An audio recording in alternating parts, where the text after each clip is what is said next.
Alright guys, so this is going to be like my first official video. What I'm going to be doing here is pretty much doing a comparison between should I get a Strider or should I get a Sebenza.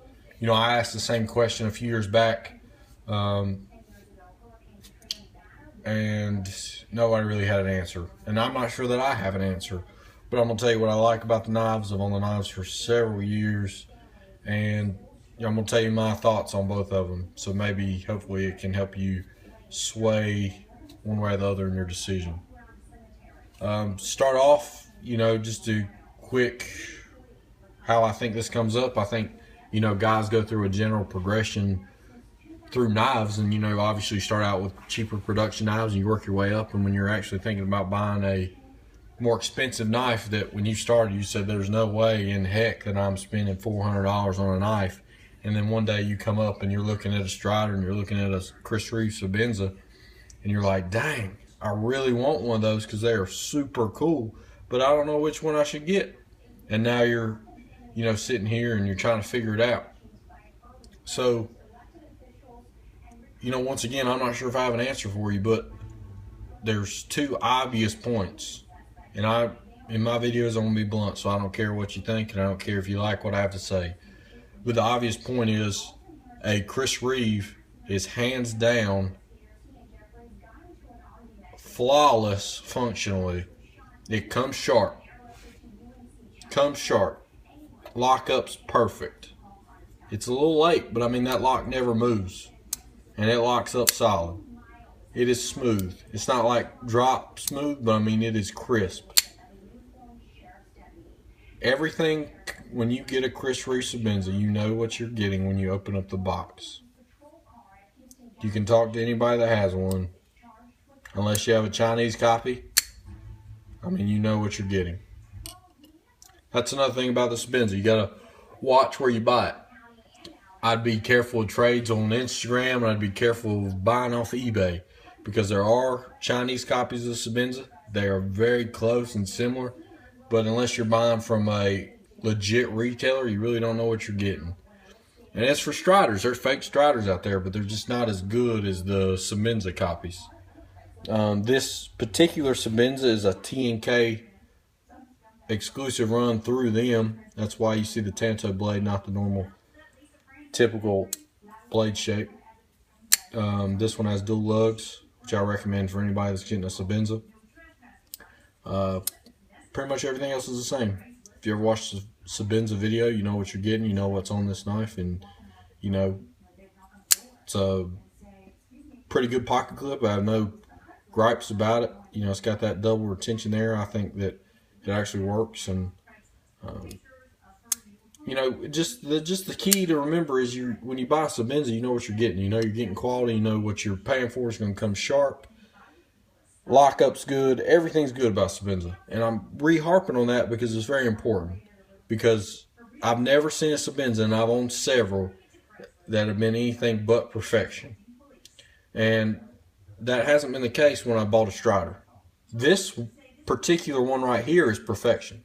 Everything about it is absolutely perfect. Centering's perfect. Lockup's perfect. There's no lock rock in this knife whatsoever. I mean, there's absolutely no shake. It's got the new style lockup, which is something you're going to have to look for when you're looking into a Strider. The old style lockup has a more curved face, and so when it gets to a certain point, that lock bar wants to slip back, which causes the blade to rock up and down.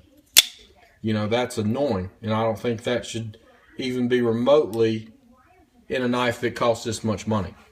When you pay $400 for a knife, it should be flawless, and it should be function perfectly. The fit and finish should be perfect. Everything about it should be perfect. But I've owned a total 15 Strider knives, and I think out of those 15, I had 3 that were solid, this being one of them. The other ones either had lockup, the blade wasn't centered, the blade was rubbing the scale so bad, or it had side-to-side play. Something was wrong. And, with the Strider, I've always found that it was hit and miss. So, I like Striders because I think aesthetically they do more for me than a Chris Reeve Sebenza, just being the bead blast and satin blade. because you get the black coated blade here. I got the orange G10 scales, flame backside, which is killer. Don't get me wrong, this is killer. And when I was making my decision, what should I get? Should I get a Strider or a Sebenza? And guess what I went with? I went with a Sebenza. And I bought a large Sebenza, still from T&K. I had a Tanto, but it was a single thumb stud. And, I used that thing. I carried it all the time, and I really enjoyed it. I enjoyed my Sebenza. But then I kept looking, and I kept opening this knife.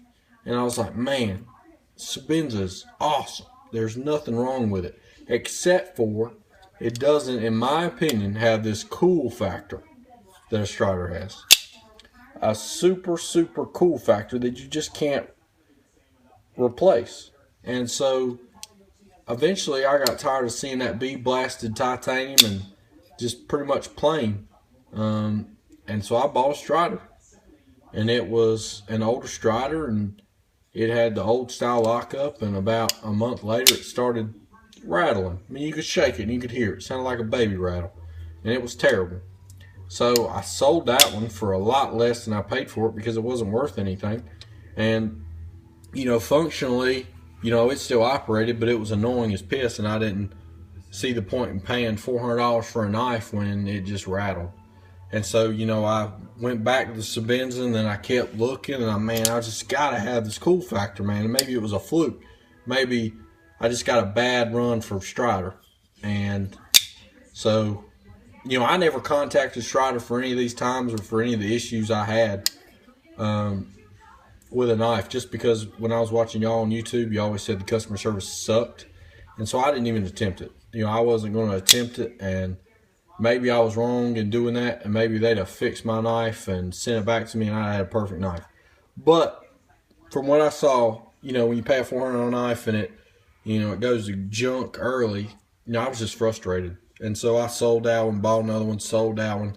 I eventually got a good one. About my fifth one, I got a good one. It was solid. Lockup was solid.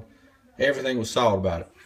And I think that was the time right when they switched their new lock face and fixed their lock geometry. So, it was solid. And it was OD green, Tanto, black blade. It was an awesome knife. Never should have sold it. But I sold it because that's the time I was getting into customs, and I wanted to sell some knives and try to upgrade to a custom. I always ended up coming back to a Strider. And, eventually I landed this one, and I got this one from a collector, and he had it brand new, and it was mint, and I got it from him and fell in love with it. And I was fortunate enough that it was right the same time. It was right when they did their new lockup, and it was one of the first early ones, and I always wanted that orange G10 because that was rare, and I thought it looked cool, and I still think it looks cool. And so that's why I carry it pretty much every day with me. Every day I'm at work, that thing's in my back pocket. Whether I need to use it as a screwdriver, and you can see the dang wear on this thing. I beat the heck out of it. It's no safe queen, even though it probably should be. A bunch of guys are probably cringing. But, I use this thing, and it begs to be used. Whereas the Sebenza, this thing is cool, and functionally, you can't fault it. Fault it. But, it's awesome. But, at some point, you just get tired of looking at it. Not that it's ugly. It's just, there's not a whole lot there to be like, ooh, about. You know what I mean? So you lose your cool factor after a while with this. And, if Strider wasn't so hit and miss, I would say it would be a clear, no question, I'd go with a Strider 100% of the time. But, honestly, it's a toss-up just because of that fact. Because you can buy Sebenza for $350, between $400, and you know what you're getting. It's going to be perfect when it rolls out of the box. Is it going to have all the cool little knickknacks on it? No. Is it going to be 100% correct when you get it? Absolutely. Is the Strider going to be the coolest thing you ever seen? Probably. Speaking of production knives, probably. But is it going to be right when it gets to you? Maybe, maybe not.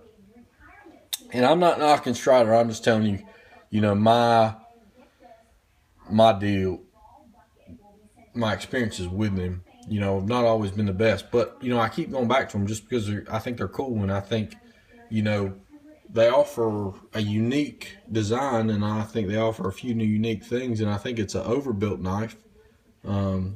Not crazy overbuilt, but I think for a production knife, it is overbuilt, and I dig it.